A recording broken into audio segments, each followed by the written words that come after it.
জ্বালানি স্থাপনায় যৌথ হামলার জবাব দেওয়ার হুঁশিয়ারি তেহরানের। সৌদিতে এক বাংলাদেশি নিহত, ইরানের নতুন সুপ্রিম লিডার মোজতবা খামেনি। জ্বালানি সংকটে ফিলিং স্টেশনে দীর্ঘ লাইন, মজুদ বাড়লেও রেশনিংয়ে তেল বিতরণ, বললেন জ্বালানি মন্ত্রী। 26শে মার্চ আলোকসজ্জা না করার সিদ্ধান্ত। ট্রেনে আগাম টিকিট বিক্রির শেষ দিন আজ। দূরপাল্লার বাসে নেই টিকিট প্রত্যাশীদের ভিড়। ঈদ সামনে রেখে ব্যস্ত সৈয়দপুরের রেলওয়ে শ্রমিকরা। এবং সহযোগী সহ হাদি হত্যা মামলার প্রধান আসামি ফয়সাল ভারতে গ্রেফতার, নেওয়া হয়েছে পুলিশ হেফাজতে। বাংলাদেশে হস্তান্তর প্রক্রিয়া শুরু।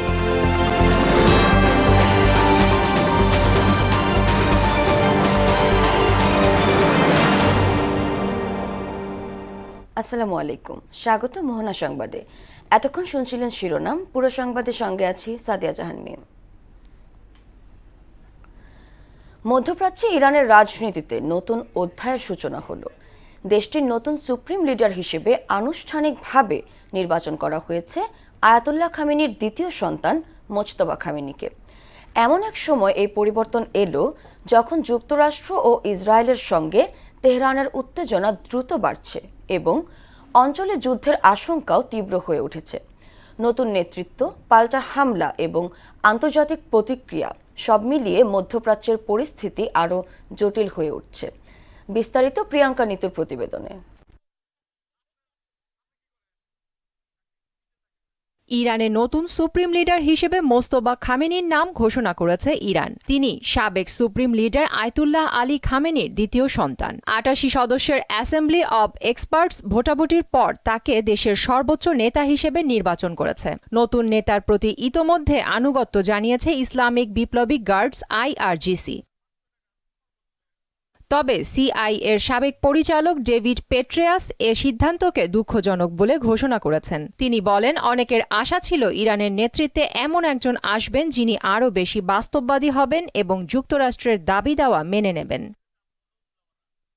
এদিকে যুক্তরাষ্ট্র ও ইসরায়েলের সঙ্গে ইরানের উত্তেজনা আরও বাড়ছে। তেহরানের হামলায় সংযুক্ত আরব আমিরাতে 4 জন নিহত হয়েছেন, যাদের মধ্যে বাংলাদেশ, পাকিস্তান ও নেপালের নাগরিক রয়েছেন। অন্যদিকে শ্রীলঙ্কার জলসীমায় ইরানের নৌবাহিনীর যুদ্ধজাহাজে যুক্তরাষ্ট্রের হামলায় এ পর্যন্ত 104 জন নিহত হওয়ার কথাও নিশ্চিত করেছে তেহরান।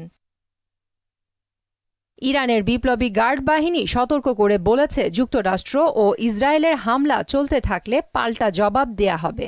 ইরানের পার্লামেন্ট স্পিকার মোহাম্মদ বাকের কালিবাফও বলেন, যুদ্ধবিরতি নয়, বরং হামলাকারীদের শাস্তি দিতেই হবে। এদিকে ইসরায়েল যুক্তরাষ্ট্রের যৌথ আগ্রাসনে সরাসরি জড়িত না হলেও ওয়াশিংটনকে সামরিক ঘাঁটি ব্যবহারের অনুমতি দিয়েছে লন্ডন। তবে সরাসরি যুদ্ধে জড়ালে পরিণতি 2003 সালে ইরাক আগ্রাসনের মতো হতে পারে বলে সতর্ক করেছে তেহরান। প্রিয়াঙ্কা নিতু, মোহনা সংবাদ। রোববার ইরানের রাজধানী তেহরানের তেল ডিপো ও পরিশোধনাগারে প্রথমবারের মতো হামলা চালায় ইসরায়েলের সামরিক বাহিনী। এতে তেহরান জুড়ে ভয়াবহ অগ্নিকাণ্ডের ঘটনা ঘটেছে। ইরানের রাজধানীর সব রাস্তা এখন যেন আগুনের নদীতে পরিণত হয়েছে। পাল্টা জবাব দিচ্ছে তেহরানও। ইরান থেকে ইসরায়েল লক্ষ্য করে ক্ষেপণাস্ত্র ছোড়া হয়েছে। ইসরায়েলের উদ্ধারকারীরা 3 জনকে আহত অবস্থায় উদ্ধার করেন। এদের মধ্যে একজনের অবস্থা আশঙ্কাজনক। এদিকে লেবাননের দক্ষিণাঞ্চলে ইসরায়েলের 2 সেনা নিহত হয়েছে।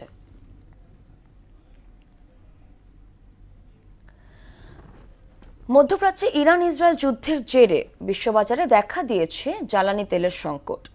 বিশ্বব্যাপী দাম বাড়ায় এর প্রভাব পড়তে শুরু করেছে রাজধানী ঢাকা সহ সারা দেশে। রোববারও ফিলিং স্টেশনগুলোতে দেখা গেছে গাড়ির দীর্ঘ লাইন। এদিকে দেশের সব ফিলিং স্টেশনে নিরাপত্তার স্বার্থে পুলিশি টহল জোরদারের সিদ্ধান্ত নিয়েছে সরকার। এ বিষয়ে আরো জানাতে সিরাজগঞ্জ থেকে আমাদের সঙ্গে যুক্ত হচ্ছেন সহকর্মী সোহেল রানা। সোহেল, সিরাজগঞ্জের পাম্পগুলোর চিত্র কেমন দেখছেন?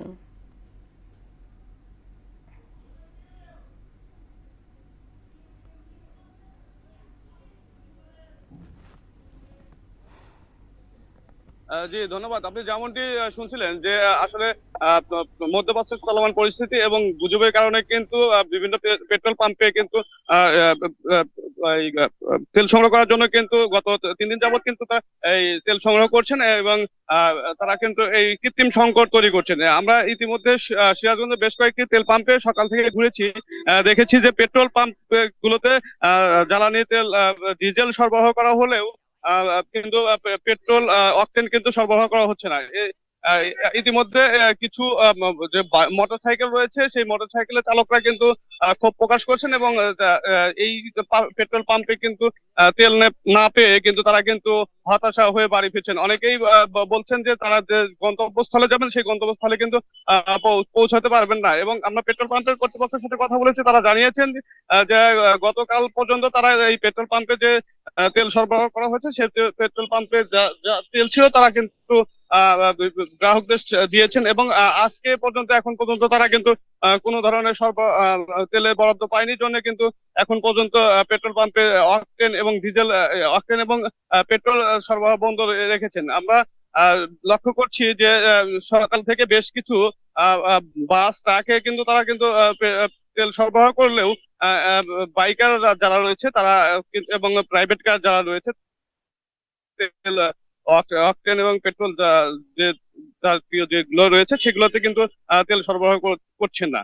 এই এই ছিল সিরাজগঞ্জ থেকে তেলের পাম্প থেকে সর্বশেষ। ধন্যবাদ সোহেল।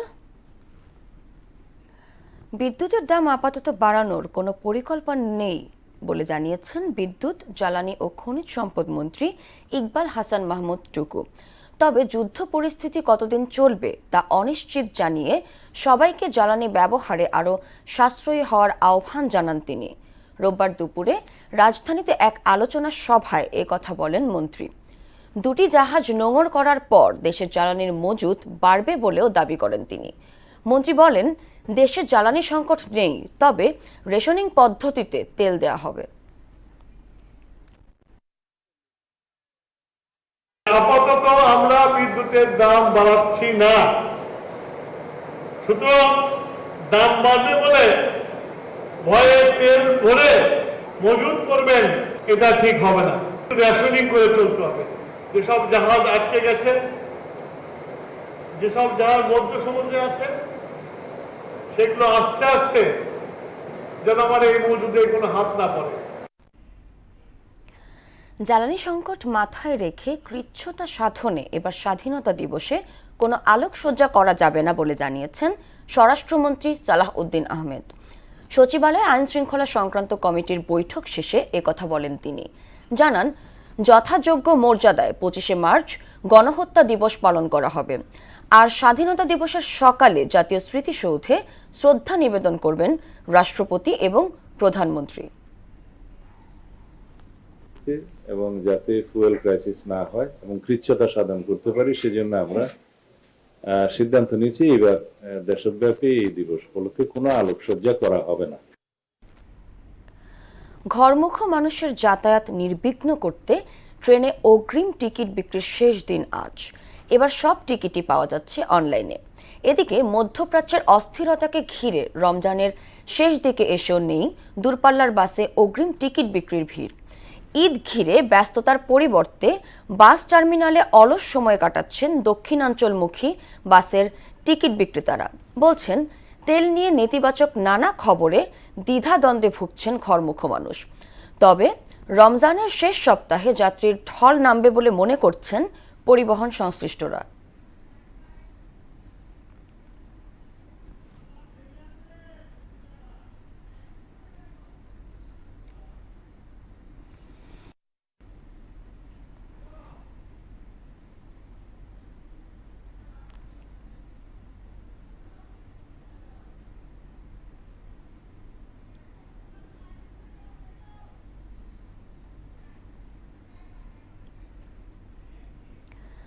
এ বিষয়ে আরও জানাতে গাবতলী বাস টার্মিনাল থেকে যুক্ত হচ্ছেন সহকর্মী উষা ফেরদৌস। উষা, বাস টার্মিনালে আগাম টিকিট বিক্রির চিত্র কেমন দেখছেন?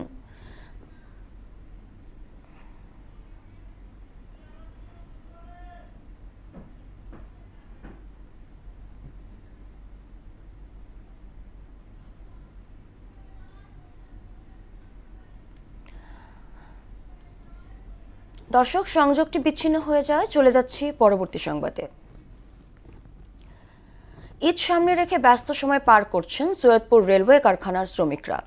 বর্তমানে এখানে একসঙ্গে 112টি কোচ মেরামতের কাজ চলছে। পর্যাপ্ত জনবল ও নতুন যন্ত্রাংশ সরবরাহ করা হলে আরও মানসম্মতভাবে কাজ সম্পন্ন করা সম্ভব হবে বলেছেন শ্রমিকরা। অন্যদিকে কর্তৃপক্ষ জানায়, ঈদে নিরাপদ ভ্রমণ নিশ্চিতে সর্বোচ্চ চেষ্টা করা হচ্ছে। মইনুল হকের প্রতিবেদন, জানাচ্ছেন আফরিন পপি। ঈদ উল ফিতর উপলক্ষে ঘরমুখী মানুষের ঈদযাত্রা নির্বিঘ্ন করতে নীলফামারীর সৈয়দপুর রেলওয়ে কারখানায় চলছে কোচ মেরামতের বিশাল কর্মযজ্ঞ। ঈদে যাত্রী সেবা নিশ্চিত করতে 102টি যাত্রীবাহী কোচ মেরামতের লক্ষ্য নির্ধারণ করা হয়েছে এই কারখানায়। এর মধ্যে 79টি কোচ ডিভিশনে হস্তান্তর করা হয়েছে। তাতে দিনরাত ব্যস্ত সময় পার করছেন শ্রমিকরা। পুরাতন যন্ত্রাংশ ব্যবহার করে নতুন করে কোচ মেরামতের কাজ চালিয়ে যাচ্ছেন শ্রমিকরা। ফলে বাড়তি চাপ নিয়ে কাজ করতে হচ্ছে তাদের। পর্যাপ্ত কাঁচামাল এবং জনবল ঘাটতি থাকা সত্ত্বেও আমরা ঈদকে সামনে রেখে নির্বিঘ্নে ঈদযাত্রা সফল করার জন্য কঠোর পরিশ্রম করে যাচ্ছি। ঈদ উল ফিতরকে উপলক্ষ করে আমরা আমাদের কর্মযজ্ঞ শুরু করেছি। আমরা যৌথ প্রচেষ্টায় সম্মিলিত প্রচেষ্টায় এই আহ্বান দেওয়ার জন্য আমরা কাজ করছি। মাত্র 23% জনবল নিয়ে কাজ করছি। তবে কারখানার শ্রমিক যারা আছে তারা অত্যন্ত নিবেদিত, তারা দিনরাত পরিশ্রম করছে, এমনকি আমরা শুক্রবারেও কাজ করছি। সৈয়দপুর বিভাগীয় তত্ত্বাবধায়ক বলেন, যাত্রাপথ নিরাপদ করতে এখানে বছরে একবার প্রতিটি ট্রেন আসে মেরামতের জন্য। যেগুলো যাত্রীর জন্য ঝুঁকিপূর্ণ, সেই সমস্যাগুলো সমাধান করা হয়। প্রাথমিকভাবে 100টি, পরবর্তীতে আরও 12টি এক্সট্রা, টোটাল 112টি কোচ আউটরানের প্রোগ্রাম নিয়েছি, যার মধ্যে ইতিমধ্যেই 79টি কোচ আউটরান হয়েছে। বাকি 33টি কাজ আগামী 33টি কোচ আউটরান আগামী কয়েকদিনের মধ্যে হয়ে যাবে। এগুলো যাত্রী বহরে যোগ হলে যাত্রী পরিবহন ক্যাপাসিটি রেলওয়ে বাড়বে এবং যাত্রীরা কিছুটা হলেও স্বাচ্ছন্দ্যে তাদের গন্তব্যে পৌঁছাতে পারবে। প্রতি বছরই রোজার ঈদের আগে কয়েক গুণ কাজ বেড়ে যায় কারখানার শ্রমিকদের। আফরিন পপি, মোহনা সংবাদ। দর্শক, গাবতলী বাস টার্মিনালে আছেন আমাদের সহকর্মী উষা ফেরদৌস, সেখান থেকে যুক্ত হচ্ছেন আমাদের সঙ্গে। উষা, বাস টার্মিনালে আগাম টিকিট বিক্রির চিত্র কেমন দেখছেন? জ্বালানি সংকটের প্রভাব নিয়ে পরিবহন সংশ্লিষ্টরা কি বলছেন?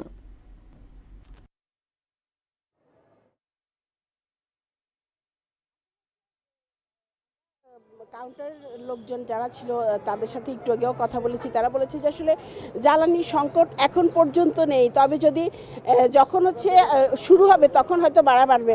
তবে আসলে তারা এমন আশঙ্কা করছেন না যে ভাড়া বাড়বে, কারণ তারা বলছেন যে এখন পর্যন্ত জ্বালানি যেটুকু আছে সেটুকু স্বাভাবিক আছে এবং হচ্ছে গতবার বা স্বাভাবিকের মতোই হচ্ছে ভাড়া থাকবে। আর যারা হচ্ছে আগে মানে হচ্ছে কোনো ভিড় ছাড়া, রাস্তায় জ্যাম ছাড়া হচ্ছে বাড়ি যেতে চাইছেন, তারাই হচ্ছে আসলে এখন বাড়ি যাচ্ছেন। এবং হচ্ছে এখন যে টিকিট সেটির দাম কিন্তু হচ্ছে স্বাভাবিক সময়ের মতোই। এখন পর্যন্ত আমরা কাউন্টারগুলোতে কথা বলেছি যে তারা বলেছে যে এখন পর্যন্ত বাড়তি যে ভাড়া, সেই ভাড়ার অভিযোগ কিন্তু এখনও নাই।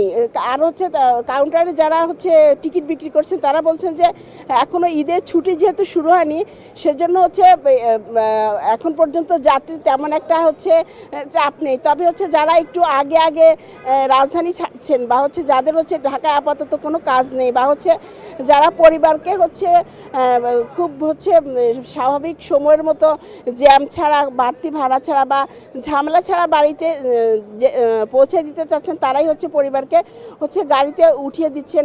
এবং হচ্ছে তারা বলছেন যে হচ্ছে সময়ের সাথে সাথে হয়তো বা আর 2-3 দিন বা 3-4 দিন পরেই হচ্ছে ঝামেলাটা শুরু হবে। তো সেই ঝামেলাটা যেন না হয় সেজন্যই হচ্ছে বাড়তি ভাড়া বা হচ্ছে কোনো প্রকার ঝামেলা ছাড়াই এখন হচ্ছে ঘরমুখ মানুষ বাড়ি ছাড়ছে। তবে ঈদের যে আগাম টিকিট বাসে সেটি কিন্তু আরও হচ্ছে প্রায় সপ্তাহখানিক আগে দিয়েছেন।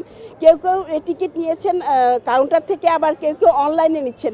তবে এবারে হচ্ছে অনলাইনে টিকিটাই বেশি জনপ্রিয় হচ্ছে এবং বেশিরভাগ মানুষ হচ্ছে অনলাইনে টিকিট নিচ্ছেন। আর কাউন্টারে খুব বেশি ভিড় এখন পর্যন্ত নেই, কারণ বেশিরভাগ মানুষই অনলাইনে টিকিট নিচ্ছেন।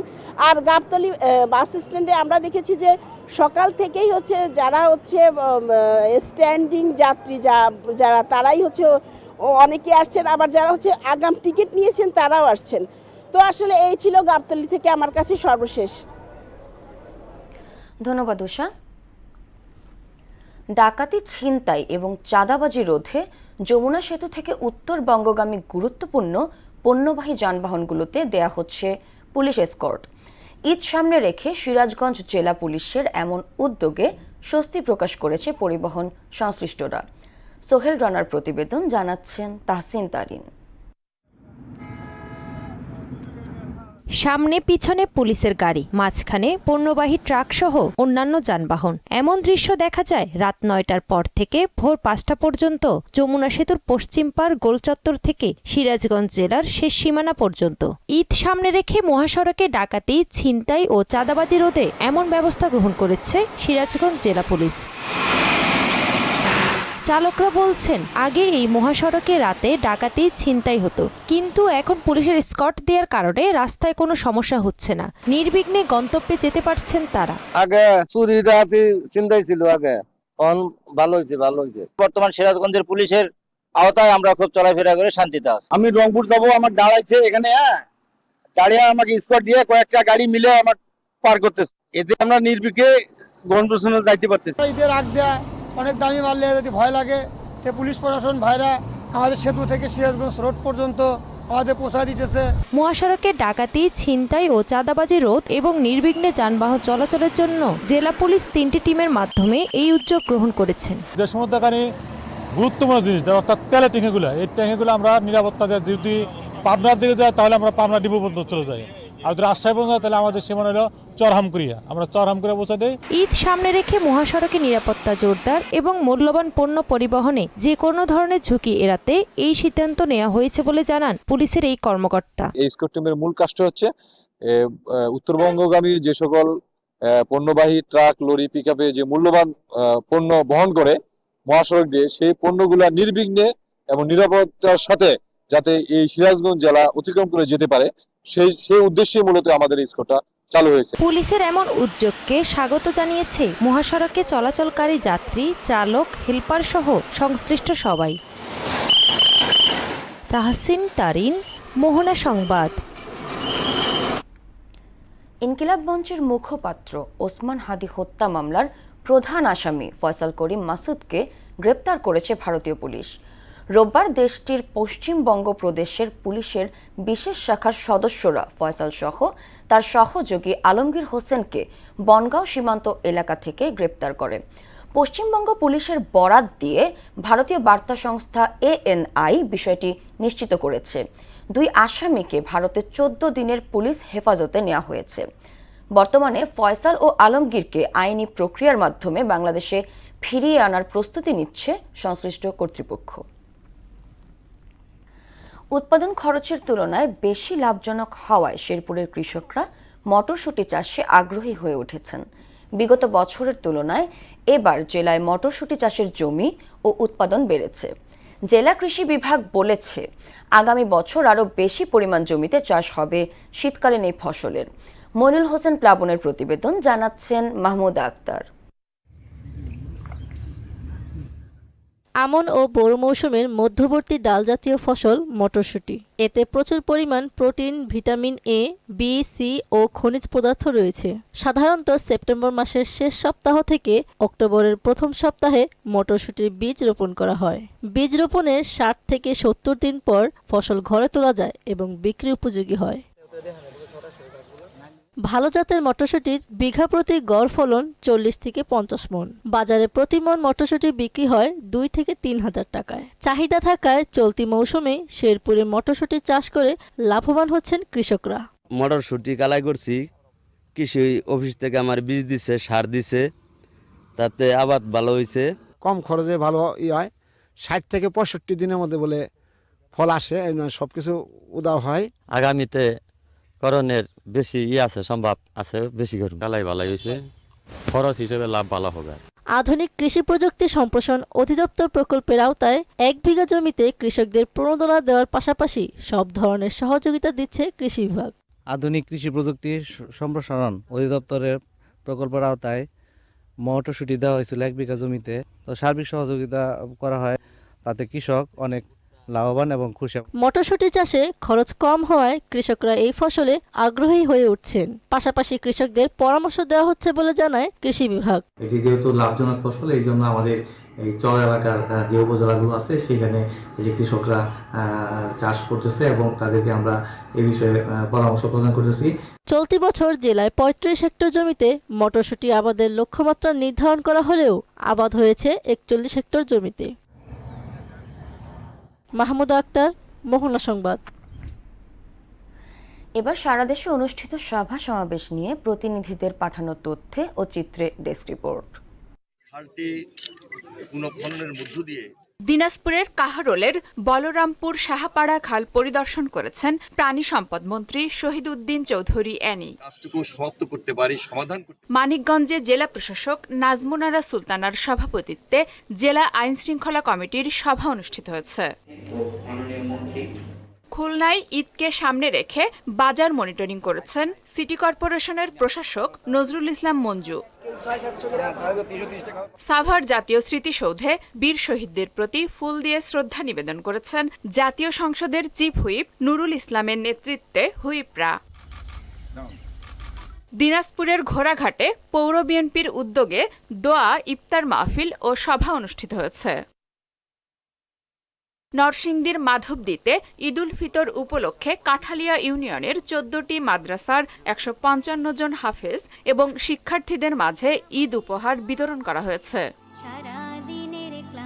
চাঁপাইনবাবগঞ্জে জমি সংক্রান্ত বিরোধের জেরে বসতবাড়িতে হামলা লুটপাটের অভিযোগে বিচারের দাবিতে সংবাদ সম্মেলন করেছে ভুক্তভোগী পরিবার। টাঙ্গাইলে টেলিভিশন রিপোর্টার্স ফোরামের ইফতার ও দোয়া মাহফিল অনুষ্ঠিত হয়েছে। আফরিন পপি, মোহনা সংবাদ। দর্শক, এই পর্যায়ে জানিয়ে দিচ্ছি আজকের সংবাদপত্রের গুরুত্বপূর্ণ শিরোনাম।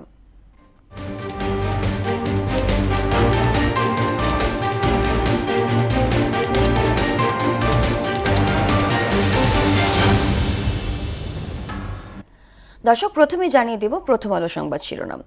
প্রথম আলো শিরোনাম করেছে নিশানায় ইরানের তেল স্থাপনা, তেলের জন্য লাইন, পণ্য সরবরাহ নিয়েও দুশ্চিন্তা। দৈনিক ইত্তেফাক শিরোনাম করেছে তেল স্থাপনায় পাল্টাপাল্টি হামলা, বাড়ছে সংকট। হাদি হত্যার প্রধান আসামি ফয়সাল ভারতে গ্রেফতার। সমকাল শিরোনাম করেছে দুপক্ষের হামলার লক্ষ্য এখন স্পর্শকাতর অবকাঠামো। মক্কা মদিনায় আটকা ৩৫০০ বাংলাদেশি।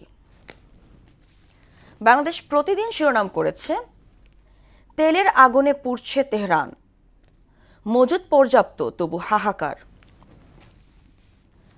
দৈনিক যুগান্তর শিরোনাম করেছে পুরো ইসরায়েলে ধ্বংসের ক্ষত, চাঞ্চল্যকর ওসমান হাদি হত্যা, ভারতেই গ্রেফতার শুটার ফয়সাল।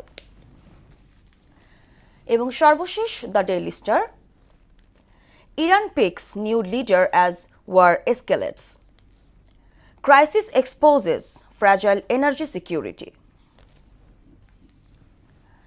এই ছিল সংবাদপত্রের গুরুত্বপূর্ণ শিরোনাম। শেষ করব মোহনা সংবাদ, যাবার আগে শিরোনামগুলো আরও একবার।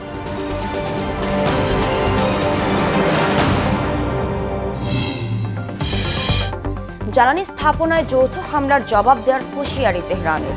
সৌদিতে এক বাংলাদেশি নিহত, ইরানের নতুন সুপ্রিম লিডার মোজতবা খামেনি। জ্বালানি সংকটে ফিলিং স্টেশনে দীর্ঘ লাইন, মজুদ বাড়লেও রেশনিংয়ে তেল বিতরণ, বললেন জ্বালানি মন্ত্রী। ২৬শে মার্চ আলোকসজ্জা না করার সিদ্ধান্ত। ট্রেনে আগাম টিকিট বিক্রির শেষ দিন আজ, দূরপাল্লার বাসে নেই টিকিট প্রত্যাশীদের ভিড়। ঈদ সামনে রেখে ব্যস্ত সৈয়দপুরের রেলওয়ে শ্রমিকরা।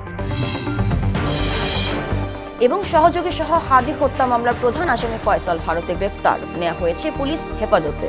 বাংলাদেশে হস্তান্তর প্রক্রিয়া শুরু।